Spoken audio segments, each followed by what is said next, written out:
અરવલ્લી જિલ્લાના મોડાસા શહેરમાં આવેલ ઓધારી માતાના મંદિરે ગૌરી વ્રત નિમિત્તે કુંવારિકાઓએ પૂજન અર્ચન કર્યું હતું.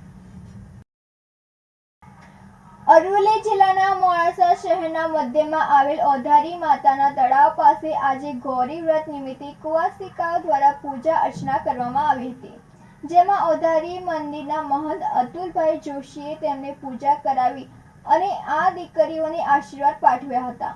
તે એમનું વ્રત સારું અને સારો પતિ મળે તથા તેમની ગુરુ ગ્રહસ્થી સારી રીતે નીવડે તથા તેમના માતા પિતા પરિવારજનો સુખી રહે તેવા આશીર્વાદ પાઠવ્યા હતા. ભરત કડિયા સાથે નંદિની જોશી, સિટી ન્યૂઝ હિંમતનગર. ઈડર વડાલી તાલુકા રોહિત સમાજ દ્વારા શ્રી રવિદાસ વિશ્વ વિદ્યાપીઠના કાર્યકારી પ્રમુખ નટુભાઈ પરમારનો સન્માન સમારોહ યોજાયો હતો. શ્રી રવિદાસ વિશ્વ વિદ્યાપીઠના કાર્યકારી પ્રમુખ તરીકે ભાણપુર નિવાસી નટુભાઈ મોહનભાઈ પરમારની વરણી તથા રવિદાસ વિશ્વ વિદ્યાપીઠના અનુયાયીઓ તેમજ ઈડર વડાલી તાલુકાના સમાજના શ્રેષ્ઠીઓ, સમાજના અગ્રણીઓ તેમજ સંતોના સાનિધ્યમાં નટુભાઈ પરમારનો સન્માન કાર્યક્રમ ઈડર સર પ્રતાપ હાઈસ્કૂલના સેન્ટ્રલ હોલમાં રાખવામાં આવ્યો હતો, જેમાં ગંભીરપુરા દેવ દરબારના મહંત મંગલપુરી મહારાજ દ્વારા નટુભાઈ પરમારને આશીર્વચન પાઠવવામાં આવ્યા હતા. સમાજ ક્ષેત્રે, ધાર્મિક ક્ષેત્રે તેમજ રાજકીય ક્ષેત્રે સક્રિય રહી સમાજના લોકોને આર્થિક રીતે મદદરૂપ થવા માટે નટુભાઈનું ખૂબ જ યોગદાન રહેલું છે. કોઈ પણ સમાજના સમૂહ લગ્નમાં, ધાર્મિક સ્થળો માટે પણ અવારનવાર નાનું મોટું દાન આપવામાં અગ્રેસર રહી દરેક સમાજના લોકોને જરૂરિયાત મુજબ કીડીને કણ અને હાથીને મણની જેમ યથાશક્તિ દાન ફાળો આપી પોતાની ફરજ બજાવતા રહે છે. કહેવાય છે કે દીધેલા દાન અને કરેલા કામ ક્યારે નિષ્ફળ જતા નથી. કરેલા કર્મનો બદલો કુદરત ચોક્કસ આપતો જ હોય છે.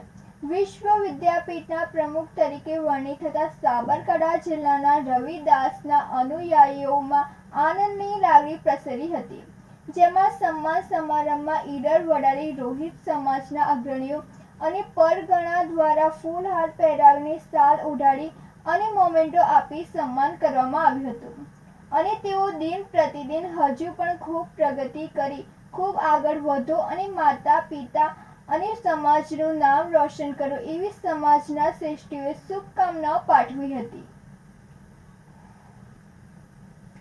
રાજેશ ચાવડા સાથે નંદિની જોશી, સિટી ન્યૂઝ ઈડર.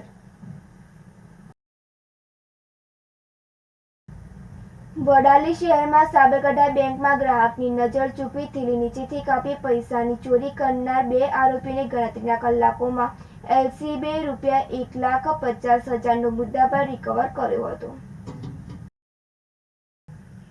વડાલી શહેરમાં ગઈકાલે વડાલી સાબરકાંઠા બેંકમાં ફરિયાદી તેમના ઘરેથી રોકડ ₹1,50,000 એક કપડાની થેલીમાં મૂકી તેમના બેંક ખાતામાં જમા કરવા સારું ગયેલા અને બેંકમાં આવેલ કાઉન્ટર પર સ્લીપ ભરતા હતા.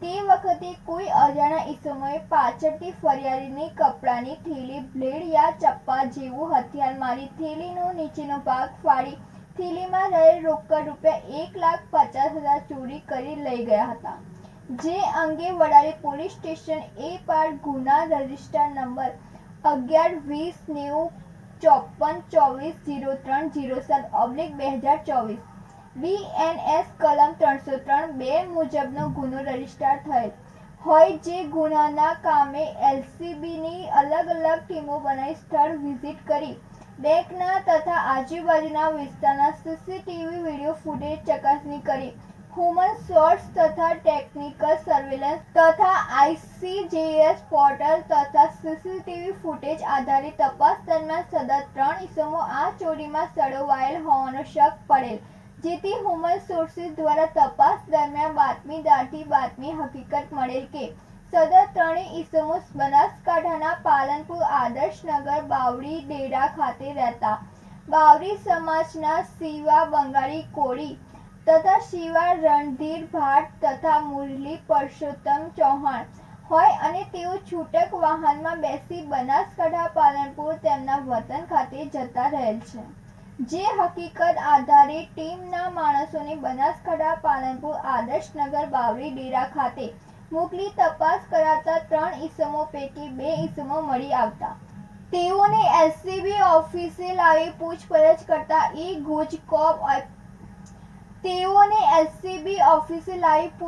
કરતા ગુજકોપ એપ્લિકેશનમાં ચેક કરતા બંને ઈસમો ગુનાહિત ઇતિહાસ ધરાવતા હોય. બંનેની ઊંડાણપૂર્વક યુક્તિ પ્રયુક્તિથી પૂછપરછ કરતા તેઓ બંને તથા તેમની સાથેનો બીજો એક ઈસમ ત્રણેય સાથે મળી વડાલી સાબરકાંઠા બેંકમાંથી ચોરી કરેલ હોવાનું જાણવા મળ્યું હતું. બંને આરોપીઓને વડાલી પોલીસ સ્ટેશન એ પાર્ટ ગુના રજિસ્ટર નંબર 11-20-94-03-07/2024 BNS કલમ 303(2) મુજબના કામે ભારતીય નાગરિક સુરક્ષા સંહિતા કલમ 35(1)(e) મુજબ અટક કરી ચોરીમાં ગયેલ કિંમત ₹1,50,000નો મુદ્દામાલ ભારતીય નાગરિક સુરક્ષા સંહિતા કલમ 106 મુજબ કબજે કરી Himmatnagar B division police station ખાતે સોંપવામાં આવ્યો હતો. રાજેશ ચાવડા સાથે નંદિની જોશી, સિટી ન્યૂઝ વડાલી. પ્રાંતિજના વિલાસપુર કંપા ખાતે પ્રાકૃતિક ખેતી અંગે તાલીમ યોજાઈ હતી. સાબરકાંઠા જિલ્લામાં પ્રાંતિજ તાલુકાના વિલાસપુર કંપા ખાતે એગ્રીકલ્ચર ટેકનોલોજી મેનેજમેન્ટ એજન્સી દ્વારા પ્રાકૃતિક ખેતી અંગે તાલીમ યોજાઈ હતી. આધુનિક સમયમાં ખેડૂત મિત્રો ખેતીમાં રાસાયણિક ખાતરો અને જંતુનાશક દવાઓનો ઉપયોગ કરીને માનવ સ્વાસ્થ્યને જોખમમાં મૂકી રહ્યા છે, જેને અટકાવવા રાજ્યપાલ આચાર્ય દેવવ્રતજી દ્વારા ખેડૂતો પ્રાકૃતિક ખેતી અપનાવે તે માટે અભિયાન ચલાવી રહ્યા છે, જેના ભાગરૂપે ગામડે ગામડે પ્રાકૃતિક ખેતી અંગે તાલીમ યોજાઈ રહી છે. આ તાલીમમાં ખેડૂતોને પ્રાકૃતિક ખેતીના અનિવાર્ય ખાતર એવા ધનામૃત, જીવામૃત અને બીજામૃત વિશે માહિતી આપવામાં આવી હતી. માહિતી બ્યુરો સાથે નંદિની જોશી, સિટી ન્યૂઝ પ્રાંતિજ.